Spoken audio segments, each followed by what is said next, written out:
Olá, eu sou a doutora Daniele Delgado, sou gastroenterologista. Vou conversar com vocês sobre um tema que pode surgir no consultório, que surge dúvida entre vocês, é se o meu refluxo pode causar câncer. Então, a doença do refluxo é uma doença extremamente prevalente no mundo todo. É uma queixa muito frequente no ambulatório de gastroenterologia. O refluxo ele vai acontecer por uma regurgitação desse conteúdo ácido até o esôfago e vai causar sintomas que incomodam esse paciente ou até complicações. Existem alguns mecanismos que vão promover esse refluxo. Normalmente são 3, que é um relaxamento transitório do esfíncter inferior do esôfago. O esfíncter é uma espécie de válvula que vai impedir que esse ácido suba até o esôfago. Então existe um relaxamento desse esfíncter.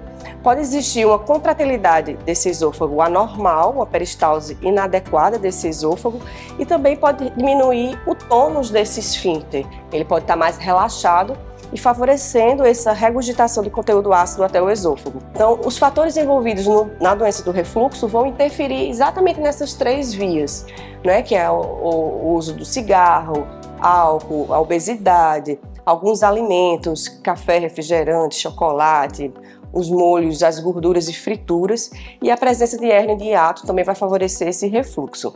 A mucosa, que é o tecido que reveste esse esôfago, ela é diferente no esôfago, é diferente da mucosa que reveste o estômago.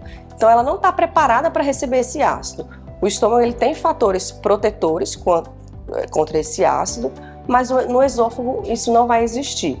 Então esse ácido regurgitando até o esôfago, ele vai causar um processo inflamatório, que é a esofagite por refluxo.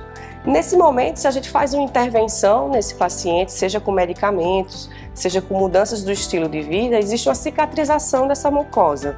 Mas digamos que o paciente não fez isso, não tratou, não mudou o estilo de vida, continuou inflamando essa mucosa, ou até ele tratou, melhorou, mas voltou com os mesmos hábitos, porque a gente sabe que o tratamento para a doença de refluxo não é um único pilar, são pelo menos 4 pilares que a gente tem que modificar. Então o paciente ou não tratou, ou tratou e voltou a ter os mesmos hábitos. E aí essa mucosa vai voltar a receber esse conteúdo ácido, vai voltar a inflamar. E nesse processo de inflama, desinflama, inflama, desinflama, essa mucosa vai se alterar. Ela vai tentar recuperar aquele tecido, mas ela vai se transformar numa célula diferente, que é o que a gente vai chamar de metaplasia. Essa metaplasia é uma transformação dessa mucosa, que inicialmente é uma mucosa escamosa, um tecido normal, ela é trocada, substituída por um tecido colunar intestinal, que é o esôfago de Barrett. O esôfago de Barrett é uma condição que merece muita vigilância e muita atenção, porque é uma condição pré-cancerígena.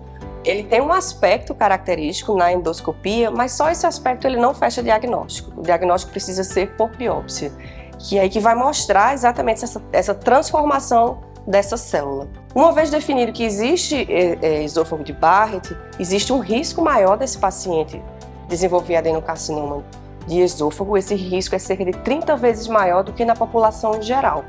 E esse risco ele vai aumentar de acordo com o aumento do tamanho desse esôfago de Barrett, porque a gente mede esse comprimento na endoscopia, e também do aumento da mudança histológica desse Barrett, se ele passou de uma displasia de baixo grau para uma displasia de alto grau.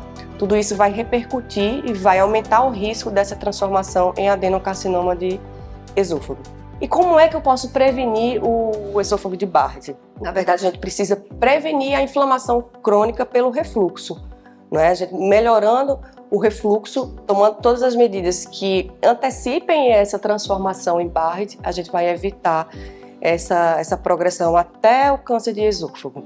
Então, mudança de estilo de vida, eu preciso cessar o tabagismo, cessar o etilismo, moderação na alimentação, evitar gorduras, frituras, os molhos em geral, algumas bebidas gaseificadas, café, chocolate, refrigerante. Se o paciente está obeso, ele precisa perder peso. Ele precisa manter esse peso bom para que não aumente essa pressão abdominal e não faça favorecer esse refluxo. Avaliar se essa hérnia de hiato tem indicação cirúrgica.